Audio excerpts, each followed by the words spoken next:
Here in the studio with me, I'm pleased to welcome the Conservative MP Steve Baker, who is chairman of the European Research Group, the Eurosceptic grouping of MPs. Thanks for coming in, Steve. You're most welcome. OK, let's have a broad response first of all. What do you make of this package? Well, it is a fair and reasonable offer, and I think the European Union should engage with it very constructively. It does meet the objectives which are set out there of respecting the Good Friday Agreement and avoiding any checks on or near the border. So it is a fair and reasonable proposal, and it should be engaged with constructively.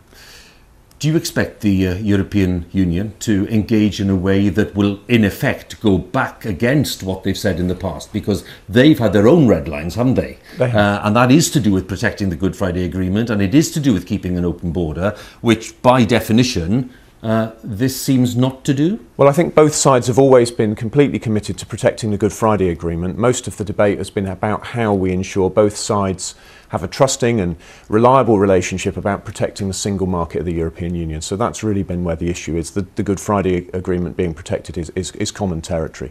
So the issue really, I think, today is that this is a great place to be starting as we go into this council where the final text will be agreed.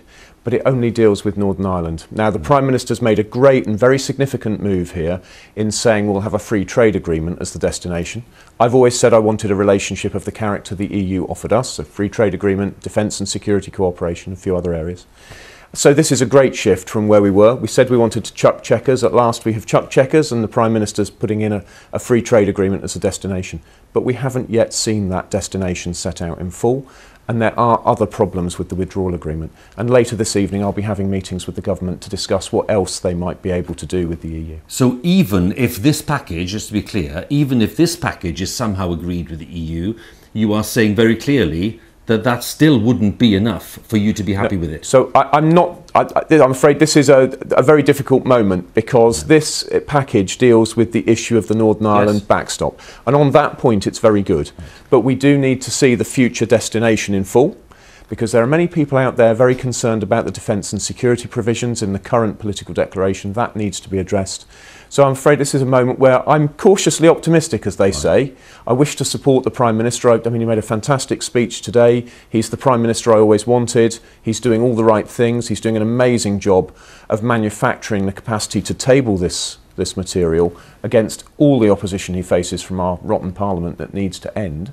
And in the context, he's doing a fantastic job, but I do need to have some meetings with Number 10 later to discuss the other areas of the agreement. Well, you're very clear about that, and that well, let's say signal or warning is clear from you.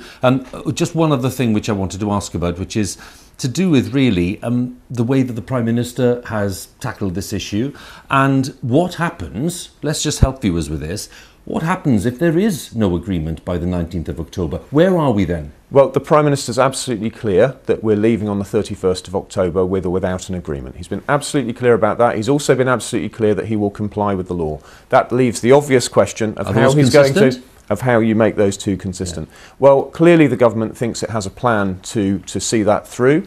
I've seen the gleam in the eye of certain ministers. They think they've got a plan. I wouldn't ask them what it was, though, because in this environment where we know that members of Parliament are determined to stop Brexit, they're determined to use the courts, this is a time when the government needs to be left to have the space to try and get a deal. And I would love for them to get a deal which amounted to Brexit, which I could vote for, which I could proudly defend, including to the Brexit Party, and say this really is Brexit, we should support it. That's what I'd love to happen. But if that can't be done, we do still need to leave. And bridging that gap of complying with the law and yet still leaving on time, well, that is for the government lawyers. Because I'm bound to ask you as a final point, Steve, you know this inside out. You've lived and breathed this stuff. So I'm just wondering if you can't see how this is going to be bridged, even if you're seeing gleams in people's eyes. I'm just wondering how realistic that is. Well, I'm not a lawyer, of course. I'm an aerospace and software engineer who's become a politician and seeks to take expert advice on all these matters. Maybe that's a good viewpoint. But this is an area where I would need to take the expert advice of serious lawyers in order to get through it. And of course, the Prime Minister is a man who will need to take the advice of expert lawyers. Steve Baker, as ever, good to talk to you. Thank you very much.